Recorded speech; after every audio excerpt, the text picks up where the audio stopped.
জোর করে 12 বছরের মেয়ের সাথে বিয়ে দেওয়ার কারণের আগে দেশ ছেড়েছিল সাগর। সে সিদ্ধান্ত নিয়েছে দেশে ফিরে আগে তার বউকে ডিভোর্স দেবে, কারণ তার যাকে পছন্দ নয় সে চায় না তার সাথে সারা জীবন কাটাতে। ডিভোর্স দিয়ে সে নিজেও মুক্ত হতে চায়, আর তাকেও মুক্ত করে নতুন করে তার জীবনটা গোছাতে চায়, কারণ তার কাছে জোর করে এই চাপিয়ে দেওয়ার সম্পর্কের কোনো মানেই হয় না। সাগর মাঝে মাঝেই বাড়িতে ফোন দেয় তাদের খবরাখবর রাখার জন্য। ভুইয়া বাড়ির 3 কর্তা আজ টেবিলে বসে আড্ডা দিচ্ছিল। তাদের মধ্যে সিজান ভুইয়া, নাবিল ভুইয়া, নাহিদ ভুইয়া এবং তাদের একমাত্র বোন নাবিলা ভুইয়া ও তাদের ছেলেমেয়েরা সকলে। আজ শুক্রবার সবাই বাড়িতে উপস্থিত। প্রতি শুক্রবার এই ভুইয়া বাড়িতে বড়সড় আয়োজন করা হয়। ওই দিনে সবাই উপস্থিত থাকে। মিজান ভুইয়ারা 3 ভাই 1 বোন। বোনও এই দিনে এই বাড়িতে আসে স্বামী সন্তান নিয়ে। শুধু শুক্রবারেই না, হুটহাট রাতের 3টা বা 4টা বাজেও ওনাকে পরিবার নিয়ে ভুইয়া বাড়িতে হাজির হতে হয়। ওই যে ভাই ভাতিজারা পার্টি আয়োজন করে যে। আর এদিকে খাওয়া দাওয়া শেষে উষা নিজের ঘরে যাওয়ার জন্য পা বাড়াতেই ওভেনের উপর বড় আব্বুর চার্জে দেওয়া ফোনটা বেজে উঠল। সিজান ভুইয়াও উষাকে বললেন, উষা আমার ফোনটা দিয়ে যা তো মা। উষাও ডান দিকে গেল। ফোনটা নেয়ার জন্য হাত বাড়াতেই চোখ গেল স্ক্রিনে ভেসে ওঠা নামটার দিকে। কতক্ষণ তাকিয়ে রইল সেদিকে। মনে কেমন চিনচিন ব্যথা অনুভব করলো উষার। কিরে ফোনটা নিয়ে আয়। সিজান ভুইয়ার ডাকে ধ্যান ভাঙলো উষার। ততক্ষণে ফোনটাও কেটে গেছে। হাতে ফোন নিতে নিতে আবারও কল আসলো। তাড়াতাড়ি ফোনটা এনে আব্বুর হাতে দিল উষা। ফোন নিয়ে চেয়ারের পিছনে দাঁড়িয়ে রইল উষা। পাশে থেকে উষার বাবা নাহিদ ভুইয়া জিজ্ঞাসা করলেন, কিরে মা, কে ফোন দিল? উষা বলল, সাগর ভাই। কথাটা বলেই মাথা নিচু করে নিল উষা। এই নামটা নিতে গেলেও তার অন্তর শরীর জুড়ে অন্যরকম এক যন্ত্রণা অনুভূত হয়। শরীরটা কেমন হয়ে আসে। সিজান ভুইয়া বললেন, তা রিসিভ করলেই পারতেন। উষা মাথা নিচু করেই আছে। বড় আব্বুর কথায় প্রত্যুত্তর করল না। ফোনটা রিসিভ করে লাউড স্পিকারে দিলেন সিজান ভুইয়া। সাগর বলল, আসসালামু আলাইকুম, কেমন আছো আব্বু? বাড়ির সবাই ভালো আছে? সিজান ভুইয়া বলল, আলহামদুলিল্লাহ ভালো আছি আমরা। তা তুমি কেমন আছো? শরীর কেমন আছে? তোমার খালাখালু কেমন আছে? সাগর বলল, আলহামদুলিল্লাহ সকলেই ভালো আছি। সাগর আবারও বলল, আব্বু। সিজান ভুইয়া বলল, হ্যাঁ কিছু বলবে তুমি সাগর? সাগর বলল, হ্যাঁ বাবা বলবো। তোমরা সবাই কি এখন একসাথে, মানে এখন তো খাওয়ার সময়? সিজান ভুইয়া বলল, হ্যাঁ বাবা সবাই আছে, সবাই খাবার খাচ্ছি, শুধু উষার খাওয়া শেষ। উষার কথা বলায় সাগর খুব বিরক্ত বোধ করলো। সে কি তার কথা জানতে চেয়েছে? যত সব ফালতু। আব্বু একটু স্পিকারটা অন করে দেও, সবাই যেন শুনতে পাই, আমি কিছু বলতে চাই। সিজান ভুইয়া বলল, তুমি বলো, ফোন স্পিকারই আছে। সাগর বলল, আব্বু আমি সিদ্ধান্ত নিয়েছি এখানেই সেটেল হব। কথাটা শোনা মাত্রই সকলের মুখটা অন্ধকার হয়ে গেল, বিশেষ করে নাহিদ ভুইয়া আর উষার। উষার মনে হচ্ছে কেউ খঞ্জর দিয়ে অবিরত তার বুকে আঘাত করছে। তারপর বলল, আমাদের ব্যবসাটা কে দেখবে সাগর? তুমি পরিবারের বড় ছেলে, তোমারই তো দায়িত্ব বেশি। তুমি দেশে না আসলে কিভাবে কি হবে? সাগর বলল, দেশে আসবো আব্বু, 1 বছরের সময় নিয়ে আসবো। উষাকে মুক্তি দিতে হবে তো, আর 18 বছর পূর্ণ হলেই আসবো। আমি এখানে নতুন করে কারোর সাথে নিজের জীবন শুরু করতে চাই, আর উষার নিজের লাইফটাকেও তো গোছাতে হবে। একটা অনিশ্চিত ভবিষ্যতের আশায় বসে থেকে তো লাভ নেই। আমি চাই সে ভালো থাকুক, হাজার হোক সবকিছুর ঊর্ধ্বে সে আমার ছোট বোন। কথাটা শোনা মাত্র এখানে উপস্থিত প্রত্যেকের মাথায় আকাশ ভেঙে পড়ল। নাহিদ ভুইয়ার অন্তরটা ধক করে উঠল, কলিজাটা কেঁপে উঠল।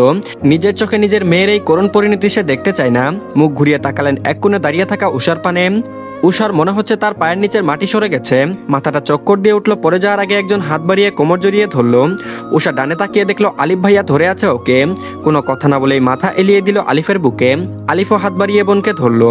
সিজান ভুইয়া একবার তাকালেন উষার দিকে। ভিতরে অপরাধবোধ কাজ করছে।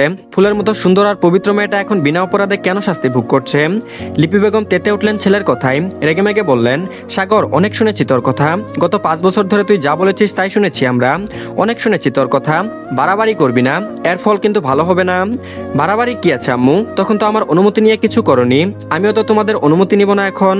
পাশ থেকে সাগরের চাচি মারিয়া রহমান বললেন, দেখো সাগর কেন এমন করছো? যা হবার তো হয়ে গেছে বলো। আমাদের মেয়ের কি কোনো কমতি আছে?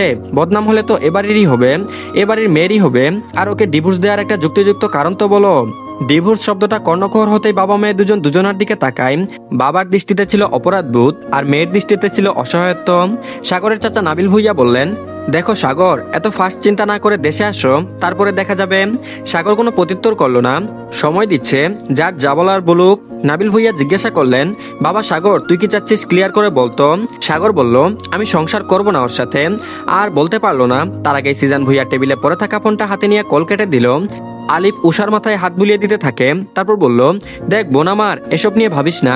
ও কেমন সেটা আমরা সবাই জানি। একবার দেশে আসুক, তোকে একবার দেখলেই দেখবি মনে কেমন লাড্ডু ফুটে। আলিফের কথা কথা শুনে সবার অন্ধকার মুখে হাসি ফুটে ওঠে। মনে মনে সবাই বলল, তাই যেন হয়। রাফিদ বলল, বাবা আমি সত্যি কথা বলছি, ভাইয়া যদি বোনের সাথে এমন কিছু করে, বিশ্বাস করো আমি ওকে উচিত শিক্ষা তো দিবই, সাথে আমি সহ আমার বোনকে নিয়ে এই বাড়ি ছেড়ে চলে যাব। আমার বোনের জন্য ছেলের অভাব হবে না। আমার বোন যদি 10 বাচ্চার মাও হয়ে যায় তবুও তার জন্য ছেলের অভাব হবে না। রাফিদ সিজান ভুইয়ার দিকে তাকিয়ে বলল কথাটা। রাফিদ কথাটা ভুল বলেনি। সত্যি উষা অনেক সুন্দরী, তার মায়ের থেকেও 2 গুণ সুন্দর সে। উষার মা অনেক বেশি সুন্দরী ছিলেন। উষাকে যে একবার দেখবে সে তাকে দেখার জন্য দ্বিতীয়বার ফিরে তাকাতে বাধ্য হবে। সিজান ভুইয়ার ছোট ভাই নাহিদ ভুইয়ার একমাত্র মেয়ে আরিহা ভুইয়া উষা। আর কোনো ছেলে মেয়ে নেই তার। শামিন ভুইয়া, ইফতিহাদ ভুইয়া, সাগর এবং রাফাত ভুইয়া, রাফিদ এই 3 জন হলো মিজান ভুইয়ার ছেলে মেয়ে। নাবিল ভুইয়ার 2 ছেলে আরাব ভুইয়া আর সাদাব ভুইয়া। নাবিল ভুইয়ার 2 ছেলে 1 মেয়ে, ওয়ালিদ খান আলিফ আর ওয়াহিদ খান নেহাল এবং আরিশা বিনতে রুহিম। উষা কারোর সাথে কথা না বলেই নিজের রুমে চলে আসে। রুমে আসার একটু পরেই উষার ফোন বেজে উঠলো। বেড থেকে উঠে টেবিলের উপর বইয়ের ভিতরে রাখা ফোনটা হাতে নেই। সামিনা আপু কল করেছে। আমাবস্যার মতো অন্ধকার মুখটায় হাসি ফুটে ওঠে। এখন ওই সকল বিষয় দূর হয়ে যাবে। শামিনের মন ভোলানো কথায় মন খারাপ জানালা দিয়ে পালাবে। উষা ফোনটা রিসিভ করলো, তারপর বলল, আসসালামু আলাইকুম আপু, কেমন আছো? আমার বাবাটা কেমন আছে? তামিন বলল, আলহামদুলিল্লাহ ভালো আছি আমরা। তা আমার ভাইয়ের একমাত্র মিষ্টি উষা বউটা কেমন আছে? কি করছে এখন সে? খেয়েছিস? উষা বলল, হ্যাঁ আপু, ভাইয়ের একমাত্র মিষ্টি উষা বউ ডাকটা এবার বাদ দিয়ে আগের মতো উশি বুশি ডাকা শুরু করো তো। শামিন ভ্রুজোড়া কুচকে ফেলে মুহিবের হাতে থাকা ফোনটার দিকে তাকায়। মুহিব উষার কথা শুনে ছেলের মুখ থেকে চোখ সরিয়ে তাকায় প্রথমে বামে বসে থাকা বউয়ের দিকে। শামিন আর মুহিবের চোখাচোখি হয়। তার ভাই বিয়েটা না মানলেও উষা কখনো এমন কথা বলে না, আজই প্রথম, তাই দুজনেই অবাক। শামিন চিন্তিত ভঙ্গিতে বলল, কেন রে, কি হয়েছে? হঠাৎ এমন কথা বলছিস কেন? উষা বলল, বলবো না, তোমার ভাই তো ডিভোর্স দিবে আমাকে। একটু আগে জানালো দেশে আসবে 1 বছরের জন্য, আমাকে মুক্তি দিবে। কথাটা বলতে বলতে 2 ফোঁটা জল গড়িয়ে পড়লো উষার চোখ থেকে। মুহিব ক্ষিপ্ত চোখে তাকায় শামিনের পানে। শামিনের উত্তরে আশায় আছে সে। শামিন রাগে এবং তেজি কণ্ঠে বলে উঠল, উষা একটা কথা মাথায় ঢুকিয়ে রাখ, এই পৃথিবীতে তুই আমার ভাইয়ের বউ। আল্লাহ না চাইলে এই বিয়ে কখনোই ভাঙবে না, ভাঙতে দিব না আমরা। তুই নাকে তেল দিয়ে ঘুমা, বদমাইশের কথা কানে নিবি না, আর কোনো ছাগলের জন্য চোখে পানিও ফেলবি না, এই বলে দিলাম আমি তোকে। মুহিব বলল, উষা তোমার জন্য সাগরের চেয়েও কিউট একটা জামাই নিয়ে আসবো, এত ভেবো না তুমি। এসব কলার বেহারির জন্য কান্নাকাটি করো না তো, তুমি তো আমাদের প্রিন্সেস, তুমি এসব কলার বেহারি ডিজার্ভ করো না, তোমার জন্য একটা প্রিন্স নিয়ে আসবো আমরা। উষা খুব ভালো করে জানে ভাইয়া তাকে হাসানোর জন্য এসব বলছে। তারপর বলল, হ্যাঁ হ্যাঁ ভাইয়া, আমিও তাই বলি। তুমি আছো না, তোমার মতো হ্যান্ডসাম হাং থাকতে এসব কলার বেহারি বা অন্য কোনো ছেলের জন্য বসে থাকবো কেন বলো তো? মুহিব বলল, হ্যাঁ হ্যাঁ হ্যাঁ শালি রেডি থাকো, আমি ভোর সেজে নিয়ে আসবো তোমাকে। আমিন বলল, তোমার মতো বিয়ারটা আর 1 বাচ্চার বাপের কাছে কি আমার বোন বিয়ে দিব? উষা বলল, ঝগড়া বাদ দাও দুজনে, দেশে কবে ফিরবে? কতদিন হলো বাচ্চাটাকে দেখি না। আর হ্যাঁ, আমার জন্য কিন্তু তেল, ক্রিম, শ্যাম্পু এসব আনতে ভুলো না বলে দিলাম। শামিন বলল, অলরেডি কিনে ফেলেছি, তোকে হোয়াটসঅ্যাপে ছবি পাঠিয়েছি, দেখিস তো সব ঠিক আছে কিনা। আরও টুকটাক কথা বলে শামিন কল কেটে দেয়। মুহিব হলো শামিনের হাজব্যান্ড। দুজনে তাদের একমাত্র ছেলে মাহিদকে নিয়ে ইন্ডিয়ায় গেছে ভ্যাকেশন কাটাতে। শামিন উষার ভরসার একমাত্র জায়গা। অবশ্য ভুইয়া বাড়িতে মেয়ে বলতে শুধু শামিন আর উষা। শামিন সবার বড়। শামিনের বিয়ে হয়ে যায়, বাড়িতে রাজত্ব চলে উষার। একমাত্র মেয়ে বলে বাবা, চাচা, ভাই সবাই চোখে হারায়। আদরের কোনো কমতি নেই তার। উষা আর শামিনের বিয়ে হয়েছে একই দিনেই। শামিনের ছোট ভাই সাগরের বিয়ে হয় উষার সাথে। সেই বিয়েতে উষা সহ বাড়ির সবাই রাজি থাকলেও রাজি ছিল না সাগর। উষা নিজের বিয়ের কথা ভেবে আনমনেই হেসে ফেলল, ডুব দিল অতীতের সেই দিনগুলোতে। বাড়িতে তখন সবার মধ্যে খুশির আমেজ। ভুইয়া বাড়ির বড় মেয়ের বিয়ে বলে কথা। 1 সপ্তাহ আগে থেকে শুরু হয়েছিল সাজানো গুছানো। উষা তখন ক্লাস 7-এ পড়ে, আর সাগর অনার্স ফার্স্ট ইয়ারে। উষা ছোট থেকেই সবাইকে বলতো, বড় হয়ে আমি আলিফ ভাইয়াকে বিয়ে করব। আলিফকে সবসময় জামাই বলে ডাকতো। আলিফ নিজেও বউ ডাকতো উষাকে, এখন ওরা জামাই বলেই ডাকে। পরে যখন আস্তে আস্তে সাগর বড় হতে থাকে, তখন থেকে উষা সাগরকেও নিজের জামাই বলে ডাকতে শুরু করে। সে সবসময় বলতো আলিফ আর সাগর তার জামাই। তবে ছোট থেকেই তার মনে সাগরকে নিয়ে জেলাসি কাজ করতো। কোনো মেয়েকে সাগরের আশেপাশে দেখতে পারতো না। উষা ছোট থেকে দুষ্টুমি করলেও আলিফকে নিয়ে তার কখনো এমন মনোভাব হয়নি যেমনটা সাগরের বেলায় হয়। সবসময় বলতো সাগর ভাইয়ার বউ হব, কালো শাড়ি পরে বিয়ে করব। কালো রংটা ছোট থেকেই তার খুব পছন্দের। ক্লাস 6-এ ওঠার পর থেকে সে বলা শুরু করে সাগরকে সে ভালোবাসে, যেটা সাগর একদমই পছন্দ করতো না। উষার পাগলামি বাড়তে থাকায় শামিনের বিয়ে যেদিন ঠিক হলো, সেদিন সবার আড়ালে সাগর উষাকে বলে, মা যেমন মেয়ে তো তেমন চরিত্রেরই হবে, নাক টিপলে দুধ বের হবে, সে ভালোবাসাবাসি নিয়ে কথা বলে, চরিত্রের সমস্যা আছে, এটা ছোট সময়ে বুঝিয়ে দিলি। ছোট থেকে যে মেয়ে দুই জামাই রাখার স্বপ্ন দেখে সে আর কেমন হবে? তোর মতো মেয়েদের দিকে রিপ্তিহাত ভুইয়া সাগর তাকেও দেখে না। এখন সে যত সুন্দরী আর রূপসী হোক, আমি তোর বাবা মানে আমার চাচ্চুর মতো নয় যে রূপ দেখেই গলে যাব। কথাগুলো তীরের মতো লেগেছিল উষার বুকে, ক্ষতবিক্ষত করে দিয়েছিল উষার হৃদয়। নিজের প্রতি ঘৃণায় শরীর রিরি করে উঠেছিল তার। নির্বাক থেকে শুধু শুনেছিল তার আর সাগর ভাইয়ের কথা। এভাবে অপমান করতে পারলো সাগর ভাই? এভাবে অপমানে লজ্জায় প্রখর আত্মসম্মানবোধ তাকে ধিক্কার জানাচ্ছিল বারবার। এমন মানসিকতার একজনকে নিয়ে সে স্বপ্ন দেখেছিল। ছোট্ট মনটা ভেঙে চুরমার হয়ে গিয়েছিল তার। 1.5 মাস উষা সাগরের থেকে নিজেকে গুটিয়ে রেখেছিল। খাবার টেবিলে কখনোই উষা সবার সাথে বসে খায় না, সে কার্টুন দেখে দেখে খায়। যে কারণে বড় আম্মু আর চাচি আম্মার সাথে বসে বসে খাওয়া হয়, শুধু স্পেশাল আয়োজনে একসাথে খায়, যে কারণে সাগরের মুখোমুখিও হতে হয়নি। সাগর নিজের ভুল বুঝার পরে বেশ কয়েকবার চেষ্টা করে কথা বলতে, সরি বলতে। সাগর উষার রুমেও এসেছিল কথা বলতে, কিন্তু সে দরজায় খুলেনি। সাগর বুঝেছিল উষাকে এভাবে বলা ঠিক হয়নি, বাচ্চা মেয়ে ভুল করেছে। নিজের মধ্যে অনুশোচনা আর অপরাধবোধ কাজ করছিল। সে নিজেই বা কি করতো? বাচ্চা মেয়ে তার সীমায় থাকবে, দুষ্টুমি করবে, যাই করবে লিমিটে থেকে। কিন্তু সেদিন উষা কি করলো? একেবারে সাগরের গালে চুমুই দিয়ে দিল। তাও আবার বলল, আমি দেখেছি চাচি আম্মাকে চাচ্চু চুমু দিতে, জামাইকে চুমু দেওয়া যায়, আপনিও তো আমার জামাই, বলেই দাঁত কেলিয়ে হেসেছিল সে। মাকে নিয়ে এভাবে বললে কেউই সহ্য করতে পারবে না, যেমনই হোক না। মাকে নিয়ে এভাবে বললে কেউই সহ্য করতে পারবে না, যেমনই হোক, মা তো মাই। উষাও পারেনি। সাগর কয়েকবার দরজায় দাঁড়িয়ে সরিও বলেছিল, কিন্তু উষার থেকে কোনো উত্তর পায়নি। কয়েকদিন লাগাতার চেষ্টা করে পরে চুপ হয়ে যায় নিজেও। স্বামীনের বিয়ের 8-10 দিন আগে একবার উষা স্কুল থেকে কাঁদতে কাঁদতে বাসায় পৌঁছেছিল। কারোর কথায় উত্তর দেয়নি সেদিন, রুমের দরজা দিয়ে শুধু কেঁদেই গিয়েছিল। সব ভাইয়েরা এবং সাগর নিজেও, চাচা চাচি, উষার বাবা, স্বামীন, সবাই সেদিন বেকুল হয়ে বারবার জিজ্ঞেস করেছিল কি হয়েছে, কিন্তু সে উত্তর দেয়নি। রাতে যখন বড় আব্বু জোর করে রুমে গিয়ে কথা বলে, তখন জানতে পারে আসল কাহিনী।